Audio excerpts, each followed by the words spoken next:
Well, that's annoying. I seem to have lost the stream. Never mind. Hello, welcome back. I seem to lost connection there while I was doing this. Means I'll have to probably put up a cleaner version of the stream.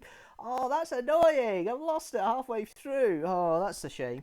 Welcome back to Streamstructor. I know it's a bit of a pain here. I've lost it. Oh, I'll need to re-promote it again. Hold on a second. I'll get that sorted here. I'll put up the playlist now. Now, this is slightly out of time now. The last bit I was going to play was Doctor Who, the Aztecs, and I'm not quite sure where we got to and where the issue was with this, but it's not working. But I'm just going to put it up again. Connection was lost. Okay. I'm still here. I'm just trying to put on the stuff, everything sorted here. Yep.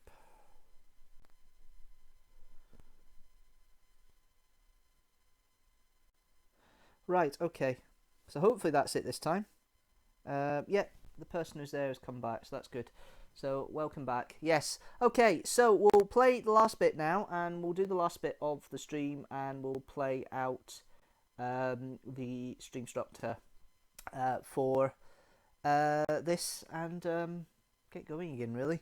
And just finish off with Deanstructor reviews Doctor Who, the Aztecs. Here we go.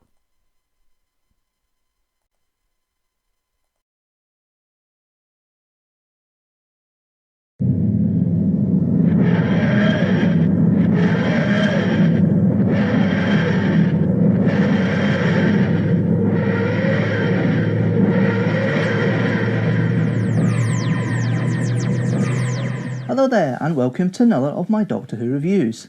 This time, I'm reviewing the Aztecs.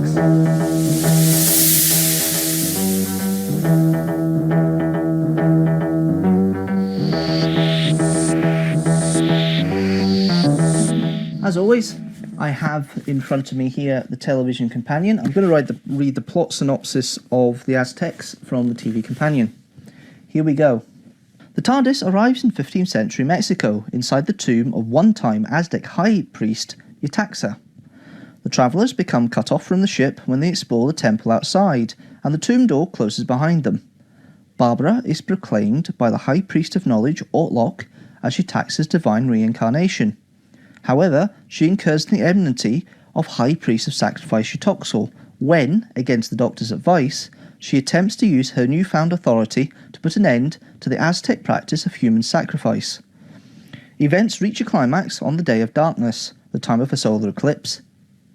Ian's unwilling conflict with the Aztec's chosen warrior, Ixta, ends in a fight in which the latter falls to his death from the temple roof. The Doctor manages to reopen the tomb using a wheel and pulley that he has carved, and the travellers make good their escape. So, that's the plotline of the Aztecs.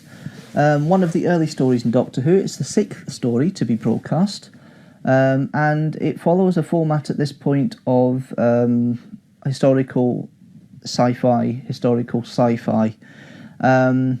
So this is the 3rd historical story in Doctor Who, following on from An Earthly Child, which is in the caveman era, the Stone Age, and Marco Polo, which is based on Marco Polo's travels across Asia, especially into Mongolia. Now this story is, for its time, a very interesting historical piece. There is no alien menace. It is all based on the enemies they face in the historical setting that they find themselves in. The plotline really revolves around Barbara and her attempts to try and change the Aztecs' way of life so the sacrifices don't repulse Cortez when he comes in 1520. And really the best performances come from William Hartnell, the Doctor, and Barbara, Jacqueline Hill, who plays Barbara as well.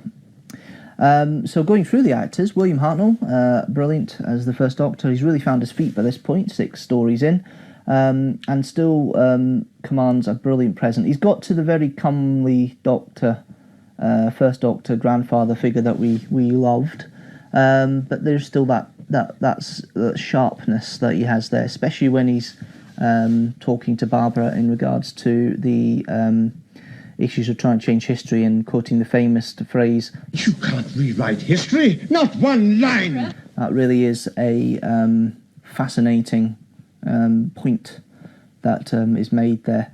But Jacqueline Hill pulls off Barbara brilliantly with the role she has, faced with the fact that she's playing a goddess and tries to use her power to change the Aztec's nature. Only really Ortlock is the one who she keeps on side until the last episode, and even he loses faith, but that's through the plottings of Utopsil. William Russell is great as Ian.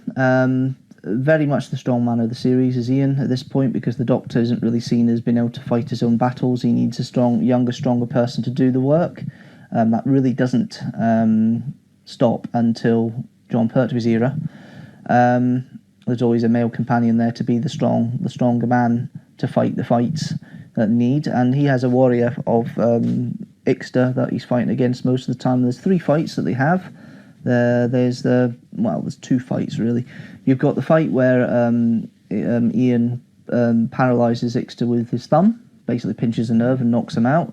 You've got the incident where they fight with bare hands, and the Ixter is tricked. The Doctor is tricked to use some plant poison to actually drain Ian's energy.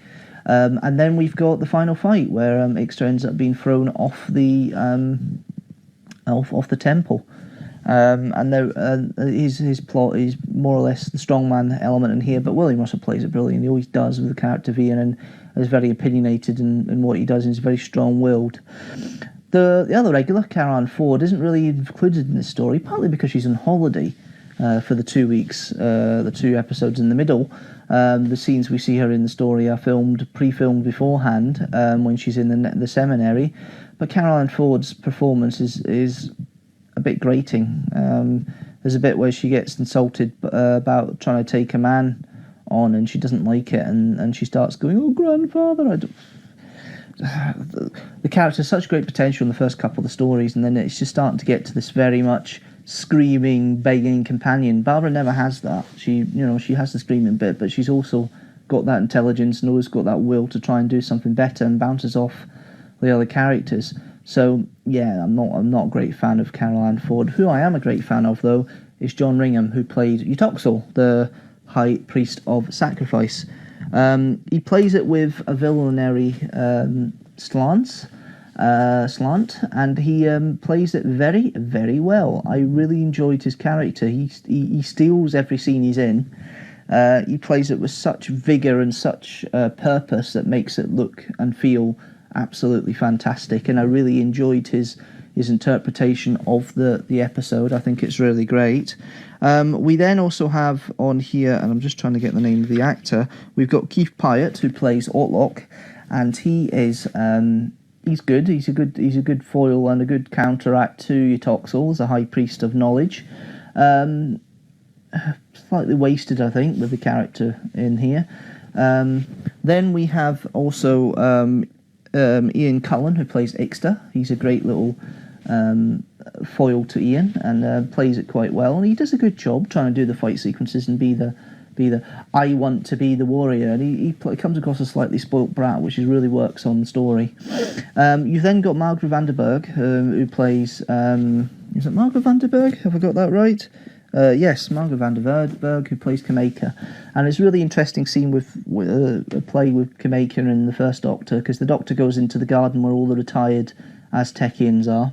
I think that's how you call it, and he ends up being engaged to Kameka. It's quite good to see a kind of comedy element in the first Doctor, because William Hartnell's Doctor doesn't really have that in there.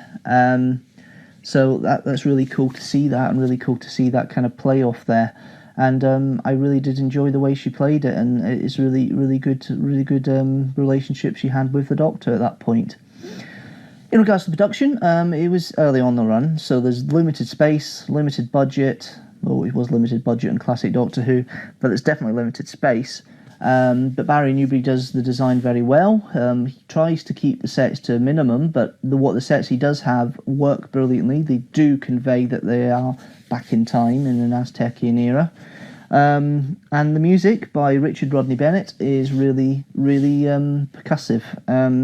It just accentuates stuff at this point. You've got to remember at this point in Doctor Who, there isn't a lot of incidental music through the story. It's not constant like you get nowadays, where there's always seems to be music. It's very much emphasising various points. It's usually a kind of quick couple of bars at the end of a scene just to accentuate a point of emotion, or you've got the fight scenes where there's a lot of percussive elements in it, and it really does work, and I really do if I like the music in this story, and I think it really does work. Overall, I did enjoy the story. I do enjoy the story. I continue to watch it. I bought the DVD of it more recently, and you'll see that in a later video for the vlogging with my trip to Cardiff. But regardless of that, I did enjoy the story. I really did like the Aztecs. I suppose it's not as good as the other two stories I've done so far in the review series. I would give it 3.5 TARDISes out of 5. I did enjoy it, but I didn't enjoy it as immensely as I did the Visitation or the Green Death, but it's still up there. I mean, anything over 3 is good in my money, so yes, 3.5 out of 5. Well, that's it. That's another review. I review another story next time. Well, maybe not next time, but you'll have another review very soon anyway. Thank you very much for watching as always. Leave a comment below, tell me what you think of the story of the Aztecs, give me your review. You can even give me a link to a video response to this video as well.